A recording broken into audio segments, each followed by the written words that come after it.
سلام علی نوح فی العالمین. جس گھر میں سانپ ہو، بچھو ہو، جس گھر میں کیڑے مکوڑے ہوں، جس گھر میں سانپ ہو، بچھو ہو، کیڑے ہوں، مکوڑے ہوں، چھپکلیاں ہوں، کاکروچ ہوں، دیمک ہو، اور گھر میں کوئی انوکھی چیزیں نکلتی ہوں، اور جوؤں کا بھی لاجواب علاج ہے جن کے سر پہ جوئیں میں نہیں جاتی. تو قرآن پاک کی یہ آیت ہے سلام علی نوح فی العالمین، بس چھوٹی سی مبارک آیت ہے. سلام علی نوح فی العالمین، بس یہ 11 بار ہر نماز کے بعد پڑھ لیں. ایک تسبیح صبح شام پڑھ لیں، سارا دن کثرت سے پڑھ لیں. کیا فائدہ ہوگا آپ کو؟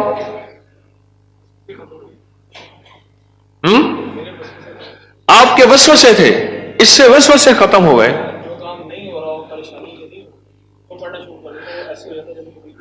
کہتے جو کام نہ ہو رہا ہو، پریشانی ہو، تو میں پڑھنا شروع کر دیتا ہوں، بس ہو جاتا ہے. اور کیا ملا کس کو؟ کس نے بتایا؟ ہاں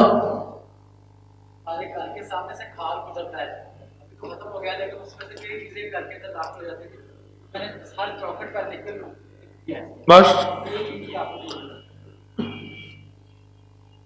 گھر کے سامنے سے کھال گزرتا ہے، اس کے ذریعے سے کئی چیزیں گھر میں داخل ہو جاتی تھیں. میں نے گھر کی چوکٹ پہ لکھ دیا یہی سلام علی نوح فی العالمین، بس یہ لکھ دیا، پھر محفوظ ہو گئے.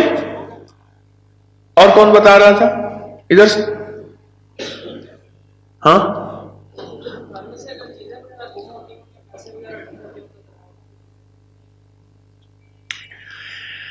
پھر موضوع اور رخ، میرے درس کا رخ بدل جائے گا. تم یہ بات نہ کرو. گھر میں چوریاں ہوتی ہوں، کہتے ہیں چیزیں گم ہوتی ہوں، پیسے گم ہوتے ہوں، جنات چیزیں اٹھاتے ہوں، ایسے چوریاں پیسے گم ہوتے ہوں، تو اگر لکھ کے دروازوں پہ لگا دیں یہ گم نہیں ہوتے.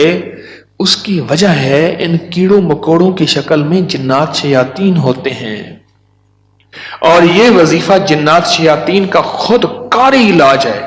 اس لیے یہ وظیفہ سانپ کے کاٹے، بچھو کے کاٹے، بھیڑ کے کاٹے، کسی زہریلے جانور کے کاٹے کا لاجواب علاج ہے. اس کو پڑھتے رہیں پڑھتے رہیں پڑھتے رہیں، جب سانس ڈوبنے لگے یعنی سانس روک کر تھتکار دیں. چند بار ایسا کریں، 3 بار 5 بار 7 بار. سانپ کے کاٹے، بچھو کے کاٹے اور کسی زہریلی چیز کے کاٹے کا لاجواب علاج ہے.